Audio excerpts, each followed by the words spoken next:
रावण का जीवन रहस्यों से परिपूर्ण था। एक तरफ तो उसके परमशिव भक्त होने की बात कही जाती है और उसे प्रकांड विद्वान ब्राह्मण माना जाता है।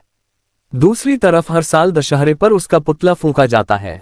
आखिर रावण का चरित्र एक विद्वान ब्राह्मण होने के बाद भी इतना दूषित कैसे हो गया कि लोग उसे घृणा भरी नजरों से देखते हैं और हर साल उसका पुतला जलाकर दशहरे का त्योहार मनाते हैं। इस कहानी की पहली कड़ी में आज सबसे पहले हमें जानेंगे रावण के जन्म का रहस्य।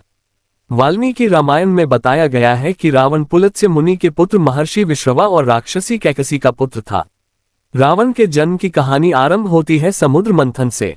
समुद्र मंथन से निकले अमृत को पीकर जब देवतागण राक्षसगणों से अधिक शक्तिशाली हो गए और हर युद्ध में उन्हें पराजित करने लगे तो राक्षसों को चिंता होने लगी कि इस तरह तो उनके समूचे कुल का नाश हो जाएगा और राक्षसों के साम्राज्य का अंत हो जाएगा।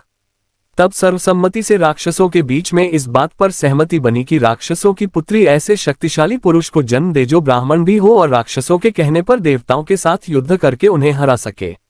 मन में यही विचार लिए राक्षस राज सुमाली अपनी पुत्री कैकसी के पास पहुंचा और उससे कहा, पुत्री अब तुम विवाह योग्य हो चुकी हो। मेरे भय की वजह से कोई सुयोग्य तुम्हारा हाथ मांगने मेरे पास नहीं आता। इसलिए मैं चाहता हूं कि तुम राक्षस वंश के कल्याण के लिए महापराक्रमी ऋषि विश्रवा से विवाह करो और एक तेजस्वी और पराक्रमी बालक को जन्म दो। कैकसी ने अपने कर्तव्य का पालन किया। अपने पिता से आज्ञा लेकर वह ऋषि विश्रवा से मिलने के लिए पालात लोक से पृथ्वी लोक को निकल पड़ी। पृथ्वी लोक तक पहुंचते कैकसी को काफी समय लग गया है और इस कारण वह शाम को दोनों वक्त मिले ऋषि विश्रवा के आश्रम पहुंची। यहां आकर कैकसी ने ऋषि विश्रवा को चरण स्पर्श किया और फिर अपने मन की इच्छा उन्हें बताई।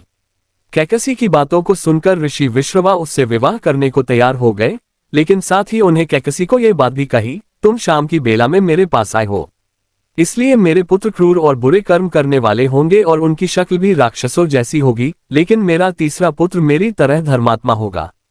इस तरह ऋषि विश्रवा और कैकसी ने रावण, कुंभकर्ण, पुत्री सूर्पनखा का जन्म हुआ। सबसे आखिर में और तीसरे पुत्र के रूप में धर्मात्मा विभीषण का जन्म हुआ।